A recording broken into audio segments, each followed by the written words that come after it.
रेगिस्तान भी हरे हो जाते हैं, रेगिस्तान भी हरे हो जाते हैं जब हम सभी समस्याओं के सामने डटकर खड़े हो जाते हैं। आज इसी प्रसंग पर हमारा पाठ आधारित है। यह पाठ 12वीं कक्षा के फ्लेमिंगो नामक पुस्तक के तृतीय अध्याय डीप वाटर से संबंधित है। Hello students, welcome back to SK classes. Today we shall discuss about an interesting chapter that is known to be deep water. It is taken from Flamingo of class 12th subject English. This chapter is written by William Douglas. William Douglas was an associate justice of the Supreme Court of United States. इनका जन्म 16 अक्टूबर 1898 को हुआ था तथा इनकी मृत्यु 19 जनवरी 1980 को हुई। He has written his autobiography. The name of his autobiography is Of Men and Mountains. Of Men and Mountains उनकी एक आत्मकथा है और उसी आत्मकथा के कुछ अंश हमारे क्लास के फ्लेमिंगो नामक पुस्तक के तृतीय अध्याय में उल्लेखित है। Deep water is an excerpt that has been taken from the autobiography of Men and Mountains. अब autobiography क्या होती है? When a person writes the life story about himself, that is known to be autobiography. जब कोई व्यक्ति अपने जिंदगी में घटित घटनाओं को स्वयं कलमबद्ध करता है तो उसे हम आत्मकथा कहते हैं। और इस आत्मकथा में विलियम डॉगलस इस बात पर जोर दे रहे हैं कि कैसे उनको पानी को लेकर डर था और उस डर पर उन्होंने कैसे विजय प्राप्त की। William Douglas wants to tell us about his fear of water and how he conquered it by determination and will power. पानी को लेकर विलियम डॉगलस के अंदर जो भय था, त्रासदी था, आतंक था, उसके पीछे महत्वपूर्ण कारण थे। कोई घटना या दुर्घटना थी जिसके चलते वे पानी से इतने भयभीत थे। लेकिन एक समय ऐसा आया जब वो अमेरिका के लेक वॉर्म को भी पार कर गए। यानी डर के आगे जीत है, जो डर गया सो मर गया। आज के वीडियो के डिस्क्रिप्शन बॉक्स में परीक्षा में पूछे जाने वाले महत्वपूर्ण प्रश्न एवं उत्तर दिए हुए हैं, विद्यार्थी वहां से सर्च कर सकते हैं।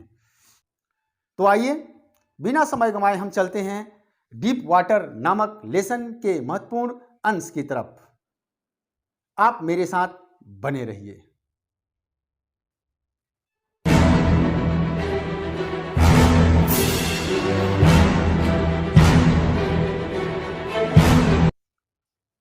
इस पाठ के शुरुआत में लेखक ये बताने का प्रयास करते हैं कि जब वे 10 या 11 वर्ष के थे तो उनके साथ एक ऐसी घटना घटी थी। यह घटना YMCA से जुड़ी हुई थी। यह YMCA क्या है? YMCA young mains Christian association. ये स्थित है याकिमा नामक जगह पर। यह याकिमा कहाँ है? ये प्लेस इन वाशिंगटन का एक जगह, और यह याकिमा एक नदी का भी नाम है। और इस YMCA स्विमिंग पूल में जो घटना घटी थी वह घटना उनके जिंदगी में बहुत ही गहरा प्रभाव स्थापित की। लेखक की मां अक्सर याकिमा रिवर को लेकर, याकिमा नदी को लेकर लेखक को डराया करती थी, लेखक को वार्न किया करती थी कि वह बहुत ही खतरनाक नदी है, इसलिए बीवर ऑफ दैट रिवर, उस नदी से सावधान रहना है, उसमें बहुत सारे लोगों की जान चली गई है, इत्यादि अन्य बातें बोलते रहती थी। लेकिन लेखक को तैरने का शौक था। He wanted to know how to swim. अब एक तरफ लेखक को तैरने की तीव्र इच्छा, तो दूसरी तरफ मां के दिए हुए वे चेतावनी कि याकिमा रिवर बहुत ही खतरनाक है, बहुत सारे लोगों की उसमें जानें चली गई हैं। इससे लेखक के अंदर और डर उत्पन्न हो जाता था। साथ ही साथ जब लेखक 3 या 4 वर्ष के थे तो अपने पिताजी के साथ कैलिफोर्निया के एक बीच पर गए थे। उस समुद्र की लहरें ऊंची उठती हुई आई और लहरों ने लेखक को भिगो दिया और लहरें इतनी तेज थी कि लेखक उस बीच पर गिर पड़े और पानी आई, लेखक को भिगोकर वापस चली गई। अब 3-4 साल का बच्चा समझ सकते हैं कि जब समुद्र की लहर उसको स्पर्श करेगी, उसको भिगोएगी, तो उसके अंदर क्या स्थिति उत्पन्न होगी। वह बहुत भयभीत हो गए। हालांकि ये सारी स्थिति को देखकर लेखक के पिताजी लॉफिंग किए, मुस्कुराए और लेखक अपने पिताजी को आलिंगन कर लिए। तो 3-4 वर्ष की अवस्था में जो घटना घटी थी उसका डर तो था ही लेखक के अंदर। जब वह 10 से 11 वर्ष के हुए तब भी उनके साथ एक ऐसी घटना घटी। इस YMCA स्विमिंग पूल में उन्होंने तैरने की ठानी और तैरना सीखना प्रारंभ कर दिया। उसमें बहुत सारे बच्चे आते थे, वो स्विमिंग पूल में तैरना सीखते थे। लेखक अन्य बच्चों की नकल करके तैरना सीखना चाह रहे थे और उसके लिए वे प्रयास भी कर रहे थे। एक दिन की बात है कि लेखक उस YMCA पुल के किनारे समय से पहले पहुंच गए। वहां बिल्कुल शांति थी। अन्य लड़के जो तैरने के लिए सीखने वहां आया करते थे वे अभी पहुंचे नहीं थे। उसका पानी बिल्कुल ही साफ सुथरा था। उस स्विमिंग पूल का बॉटम दिखाई दे रहा था, उसके टाइल्स दिखाई दे रहे थे। वे अन्य बच्चों के आने का इंतजार करने लगे। तब तक एक 18 वर्ष का हिस्ट पुष्ट नौजवान आया, लेखक को उठाया, हवा में घुमाया, टॉस किया और उस गहरे स्विमिंग पूल में फेंक दिया। हालांकि YMCA का जो साइड था वो 2 से 3 फीट ही गहरा था। There was shallow water but, लेकिन सेंटर में, उसके केंद्र में गहराई लगभग 9 फीट की थी। अब लेखक सिटिंग पोजीशन में नीचे जाने लगे। वे पानी के अंदर डूब रहे थे, लेकिन उनके दिल और दिमाग में एक बात थी कि जैसे वे बॉटम को टच करेंगे, ऊपर की तरफ छलांग लगाने का प्रयास करेंगे, अपने पैरों को हिट करके ऊपर की तरफ आने का प्रयास करेंगे और शायद वो डूबने से बच जाएंगे। जैसे लेखक ने बॉटम को टच किया, पूरी ताकत के साथ कॉर्क के जैसे ऊपर छलांग लगाने का प्रयास किया। हालांकि वे ऊपर आए, उनके नाक और आंख ही पानी से बाहर आए, उनके मुंह पानी के अंदर ही थे। पानी उनके मुंह के अंदर चला गया और फिर से वे नीचे जाने लगे।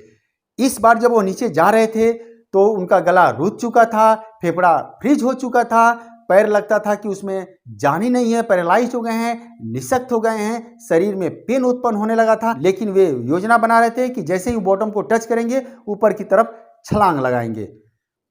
अब लेखक अब ऊपर की तरफ आ रहे हैं, लेकिन उनके शरीर बिल्कुल निशक्त हो गए हैं, हाथ पांव काम नहीं कर रहे हैं। काम कर रहा है तो सिर्फ और सिर्फ उनका दिमाग। वे तलाश कर रहे हैं, वे सोच रहे हैं कि शायद कोई रोप मिल जाए, कोई ऐसा सहारा मिल जाए, कोई लेडर मिल जाए जिससे वो पानी से बाहर आ सकें। पुनः वे तीसरी बार पानी के नीचे जाने लगे। इस बार उनके सामने अंधेरा छा गया। वे अपनी मां को याद कर रहे थे। बिल्कुल उनके अंदर जो डर था, जो भय था, वो समाप्त होने लगा था, क्योंकि वे सेंसलेस होने की अवस्था में पहुंच चुके थे। थोड़ी देर के बाद लेखक अपने आप को उस स्विमिंग पूल के किनारे पेट के बल लेटे हुए पाए। वह लड़का जिन्होंने उठा के उनको पानी में फेंका था, वह बोल रहा था कि मैं तो मजाक कर रहा था। साथ में एक आवाज आई कि अरे ये तो लगभग मर चुका है, इसको लॉकर रूम में ले जाते हैं। जब लेखक कुछ देर के बाद घर आए तो बिल्कुल डरे सहमे थे, बेजान महसूस कर रहे थे। रात में उन्होंने खाना भी नहीं खाया। उनको भयावह सपने आने लगे। उस पानी में डूबने का डर बार बार उनके दिमाग में आ जाता था। लेकिन जो डर गया सो मर गया, डर के आगे जीत है। जब वे बड़े हुए तो वह सोच लिए कि मैं इस डर पर विजय प्राप्त करूंगा, मैं तैरना सीखूंगा। वे क्या तैर पाएंगे जो पानी में उतरने से पहले ही डर जाएंगे। लेखक एक इंस्ट्रक्टर लिए। यह बात अक्टूबर की है। वे एक पूल में जाकर तैरना सीखना प्रारंभ किए।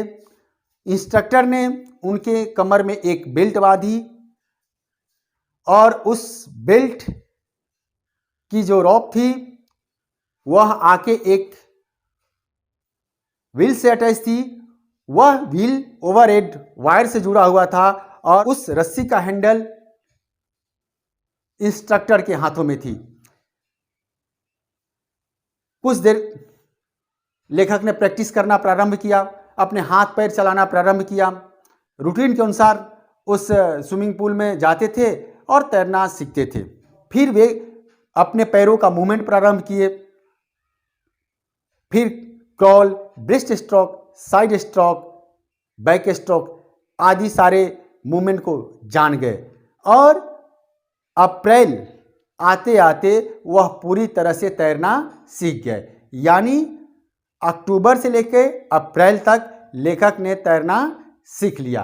अब इंस्ट्रक्टर बोले कि यू कैन स्विम। अब लेखक अपना प्रैक्टिस जारी रखे।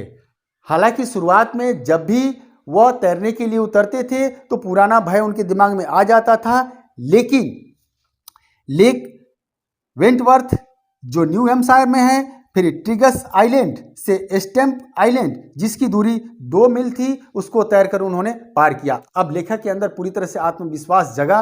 वह जो डर पानी में डूबने का समाप्त हो चुका था। He was resolute to swim Warm Lake और अंततः वे वार्म लेक को पार कर गए। वार्म लेक के एक छोर से दूसरे तरफ गए, दूसरे छोर से पहले छोर की तरफ आए और उन्होंने बड़ी जोर से चिल्लाया, खुशी में चिल्लाया कि देखो मैं पार कर गया, मैं जीत गया। I have overcome, I have overcome.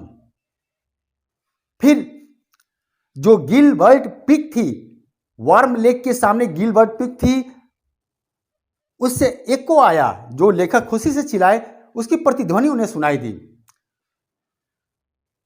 इस पाठ में लेखक इस बात का जिक्र किए हैं, क्या all we have to fear is fear itself. हम लोगों का डर ही सबसे बड़ा डर है। And it is the end of this story. यदि आप मेरे चैनल पर नए हैं या अभी तक आपने मेरे चैनल को सब्सक्राइब नहीं किए हैं तो सब्सक्राइब बटन तथा बेल आइकन को दबाना न भूलें, ताकि जब भी मैं अगला वीडियो लेके आऊं उसका नोटिफिकेशन सबसे पहले आपको मिल जाए। Thanks for watching.